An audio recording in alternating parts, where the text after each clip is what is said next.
I have a special guest tonight, and this person I've known for some years, and he's a close friend, but he is more than that.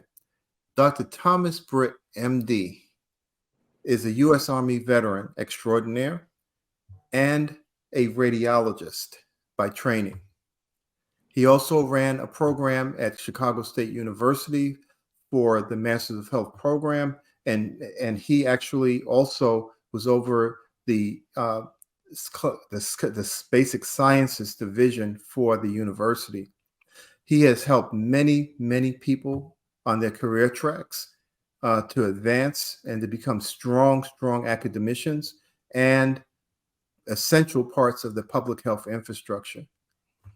So today I want to discuss his military career and the medical career that he's had, and his work with nuclear armaments in Germany during Vietnam, as long as he doesn't have to kill me after that. But he has an incredible story to tell, and one of perseverance and strength that I think younger people need to hear. Even some of us older people need to hear that, get our minds back on track to doing something good.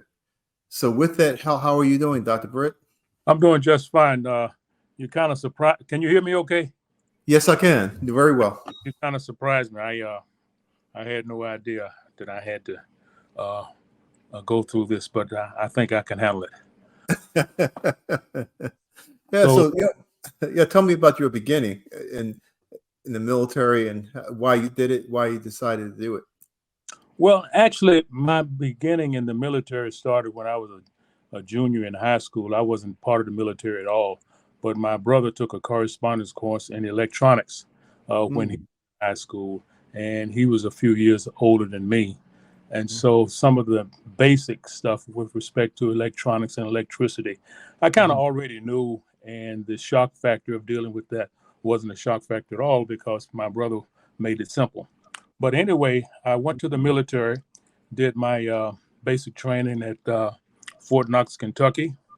And after my basic training, my MOS, which is Military Occupational School, I went to the Redstone Arsenal in Huntsville, Alabama. And I spent every bit of 32 weeks training on a missile system that had a nuclear warhead. My training was quite extensive. I knew every part of the missile, including a programming test station, a system test station, and some other test station. And I worked on every part of the missile except for its nuclear warhead. The missile I worked on was a Persian missile system. It was an ICBM, intercontinental ballistic missile, and I was stationed in 2 or 3 places in Germany. I arrived initially to a place called Kaiserslautern. We call it K-Town because Kaiserslautern is a mouthful. And then from there, I think I went to Pforzheim and I went to Miesau. And so I was kind of in different places in Germany working on the Persian missile system. What else can I tell you? I hate to say this, but my sergeant was a sergeant in the Army, but I also had people who taught me who were actually from NASA and National Aeronautics Space Administration. But my sergeant told me that he never did like me. I think it had something to do with who I was, an African American. But he told me on the day that I finished that he gave me hell, but he also told me that I graduated at the top of the class. That's about it for now. I should say, yeah. And when you're saying the nuclear warheads, I was thinking it's like I thought I was looking for something that would top someone saying that don't jump out of a perfectly good airplane, with a parachute, but standing next to a nuclear warhead, I think tops that one. Yeah, nuclear warhead was pretty devastating. My training when I was in the military. Well, I should say this. I was the only one in my class. I hate to say it, but I was the only one in my class. But my training actually cost more than $1 million. And this was a few years ago. $1 million is not play money right now, but it wasn't play money then. And so that's about it. I think I can talk a little bit more if I had some questions. Yeah. One thing is I'm wondering, with that training that you had about nuclear weapons and the technologies and that kind of thing. Is that what sort of sparked your interest in going into radiology? Because I'm wondering, there's a bridge there, you know.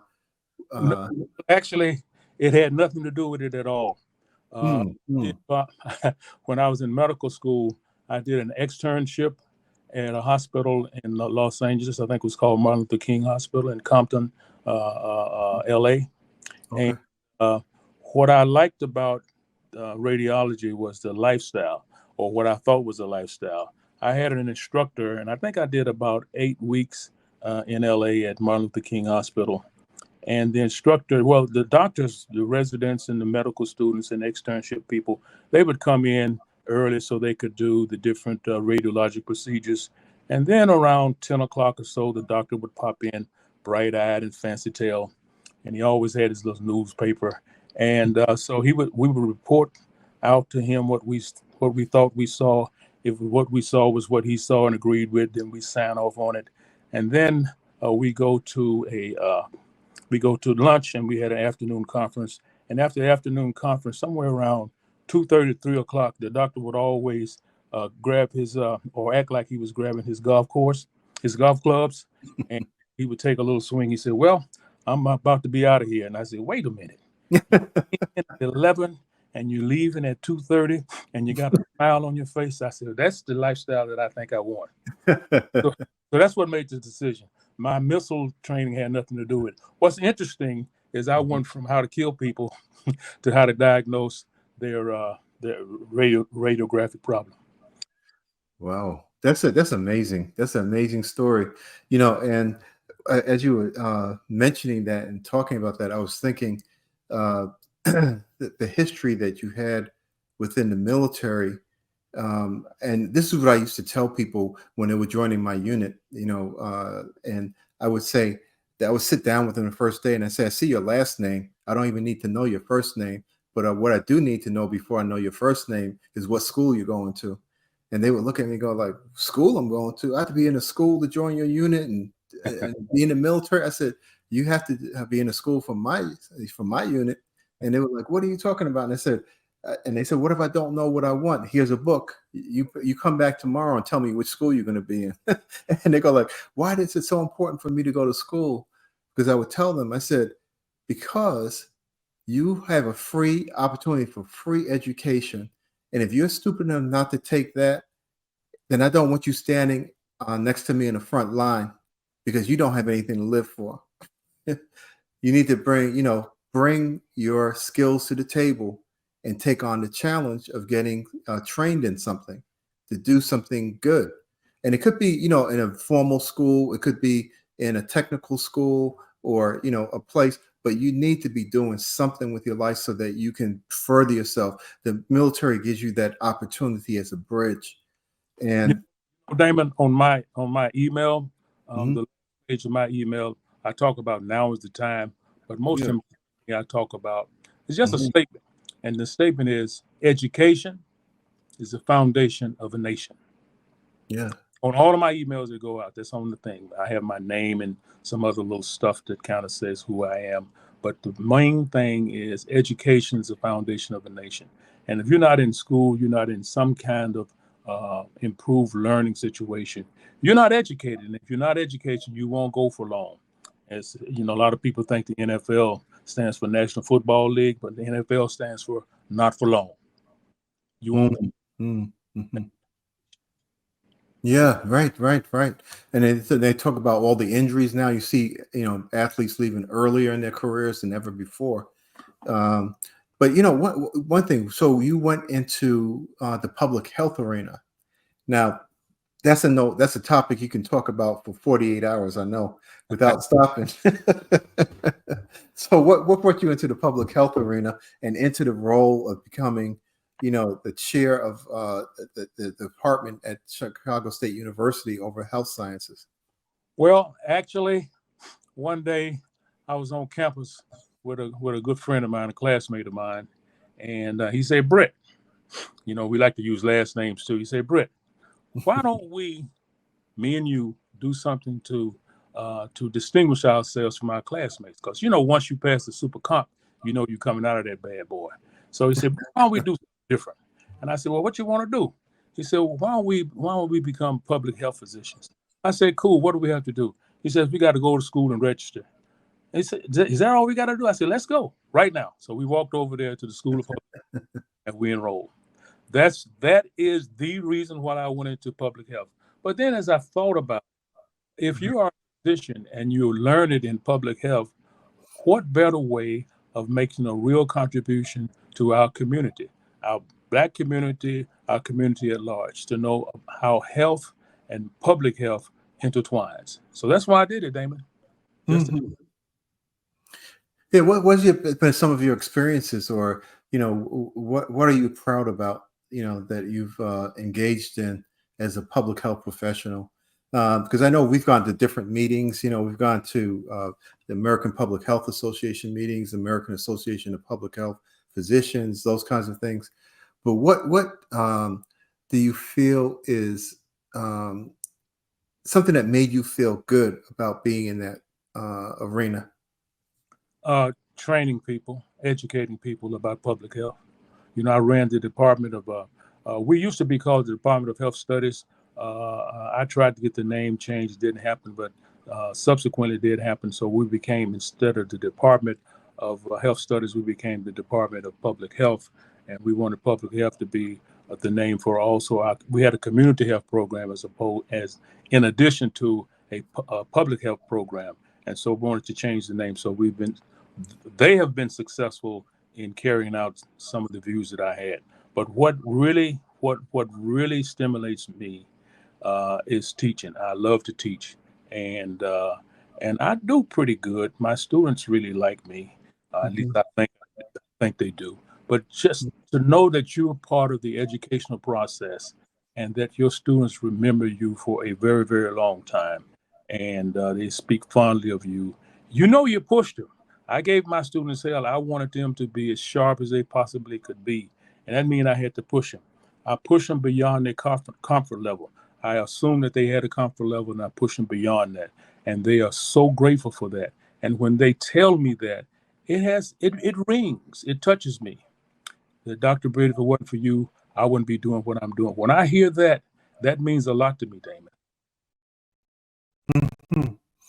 It's almost like, I had a visual of, you throw a stone in the middle of a pond and you see all the rings go out, and you just don't know how much of influence you have, over the fabric of society by doing things like that. And I've heard a lot of students talk very positively about you, about the things that you helped them with and the accomplishments they were able to achieve, because if not but for you. And so you were teaching on an undergraduate and graduate level as well. But what do you see as some of the major public health challenges right now in our community-based bases?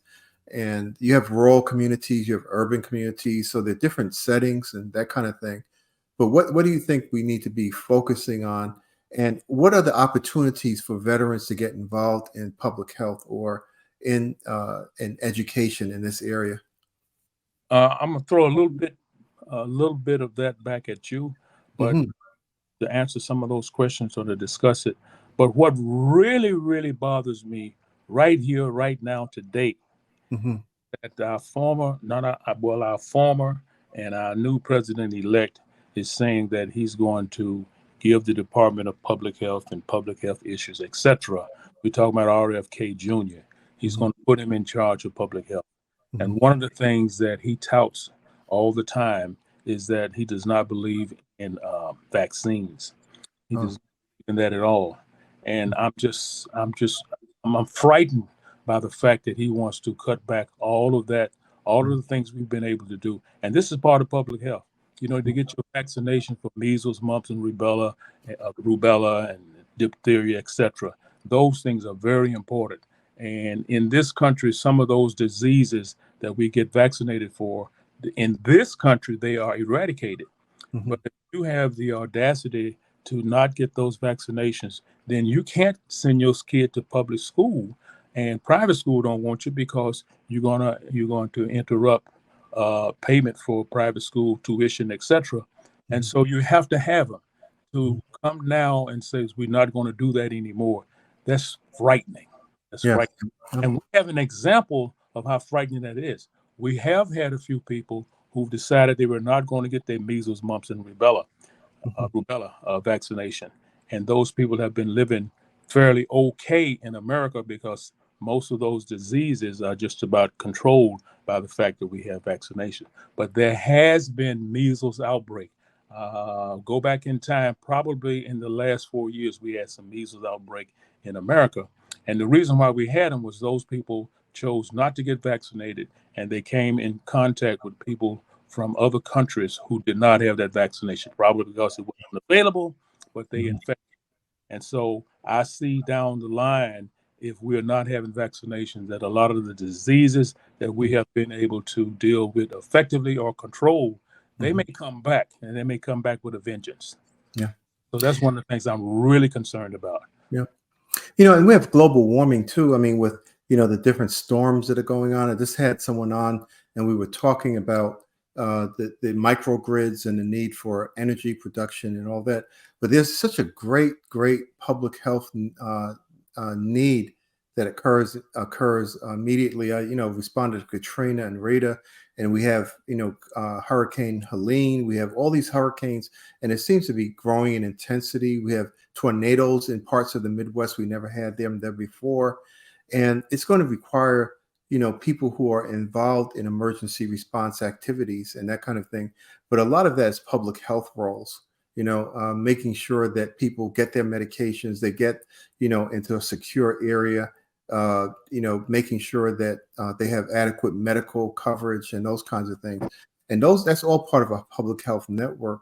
So what do you see from the standpoint of our need to start addressing that more seriously? Well, we got to start soon because January the 20th, 2025 is around the corner. We're in November now, so November will be over in 29, 24 days or so. And then we have December, but then January the 20th at 12 noon, we'll have administration. Between now and his inauguration, his second inauguration, he is going to be planning out how he's going to do and what he's going to do in his first 100 days. Equally as important, what he's going to do day one. And so we have to be planning. We have to be public health officials have to be planning. We have to. I used to say a lot when I was at Chicago State that there is a principle that we have to adhere to. It's called the MAP principle. MAP stands for Maya Angelou principle. When someone tells you what they're going to do, when they show you what they're going to do, believe them the first time. And it's more than just belief. If you see, if you hear, and you operate with the MAP principle, you have to enact a plan of action. So we have a plan of action, we should have a plan of action knowing what they're planning on doing so that we can make sure that what they're planning on doing does not become fertile and leads us into disaster.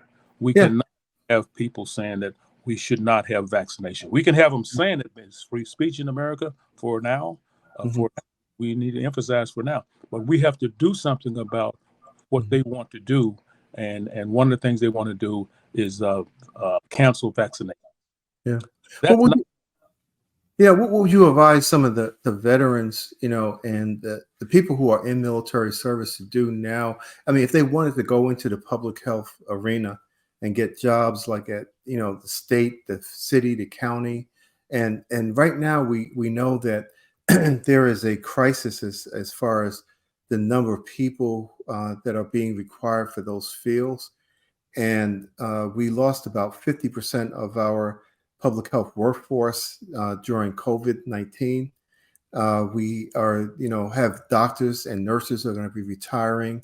Part of it is, the age, they're getting ready to retire, but also people just leaving the field.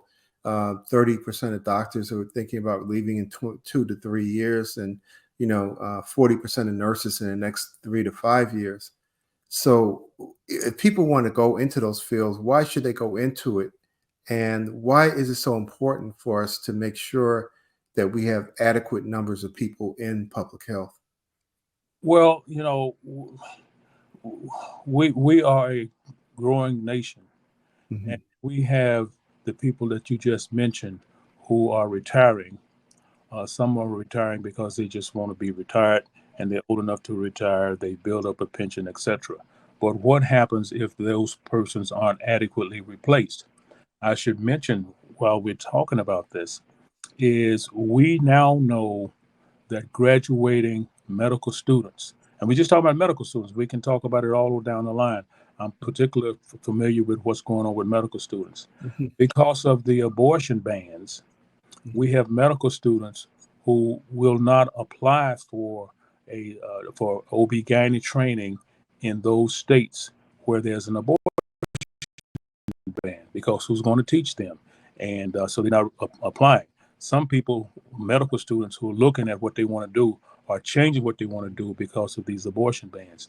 If I go to a state where I can't get the adequate training to deal with someone who's having a miscarriage, and my fear is that if I treat them, I'm going to go to jail myself. They decide they don't want to do it, and some are deciding, period, that they don't want to be bothered with OB/GYN. We have OB/GYN people who are no longer doing OB; they're doing gynecological surgery, etc., but they're not doing OB. And there's a lot of reasons for that. But what I'm saying is we're going to have growing, decreasing numbers of physicians who are not going to be adequately trained. And so now I think abortion may become nationwide in this country, and that's going to be a tremendous problem. We have women who are having miscarriages. These women want to be pregnant. They got pregnant. They want to have a baby, but because they have a miscarriage, doctors don't want to treat them. They're telling them to go wait out in the hall or go wait out in the court, go back to your car, come back when you're almost dying. That is not going to work. And that's part of public health. And public health, the American Association of Public Health Physicians, which you are the immediate past president, I'm the past president. We have to address that. Truth told is I'm writing an article right now called News Brief, and I'm addressing that same thing. We have to have organizations like the AAPHP, American Association of Public Health Physicians. We have to have the AMA involved. We should even have the ABA, the American Bar Association, involved. So we have a lot to do, and it's being thrust upon us because of our, I don't know, what should I say, Damon? How can I say this nice and clean? We have some lies and some misunderstanding, and those lies and misunderstanding has led us to what has happened recently as last night, and continuing into the day. But those problems exist if we don't address them, and we got to address them. And But what if I'm a veteran or a medical student and I want to, go into, to get my master's in public health, be trained in public health? What advice would you give them, as far as their first steps? Because it's going to be a great need. And I know a lot of the local health departments, I'm on the state board of health now, and there are local health departments are seeking people now. They have to have those replacements in order to stay afloat and stay functional. So what is it? What do you think it needs to be done to encourage people to follow this profession? well, you have to have, people need to, one, be aware. Mm-hmm. And then if they are aware and you support that awareness with conferences and what have you, then perhaps you can bring them into that profession. This is something that you have to have some passion for because you're taking care of a lot of people, and you need to have some compassion for it. But first you have to become aware. And to become aware, you need to be involved with people who are actually doing it, and you see some benefits in your being involved. Um, I went into public health because it was an opportunity to distinguish myself from my classmates. Truth be told, is when I did it, I did my MD and MPH at the same time, along with my partner. There was one other person, so there was only three of us who did that at the same time. And we have people doing it now, and they have a structured program where you can go and spend an extra year or whatever to get your MD and your MPH. But for anyone who's outside of being a physician who wants to do the MPH program, they, one, need to be aware that that's possible, and that they have some passion for it, and then they should go do it. Mhm. I mean, there's nothing to lose by learning. Mhm. You know, you lose by not learning, and you lose by not being aware. What we have to do is that every chance we get, we must make people aware of things, and then we have to support that awareness with programs that will enhance and take that awareness to fruition. Oh, fantastic. Well, we're running out of time, and I am so happy to have had you, Dr. Britt. You're a wealth of information, but again, thank you for your career, and I salute you as a veteran, and happy Veterans Day. And I think what you're doing is something that people need to emulate and help people go through the educational process.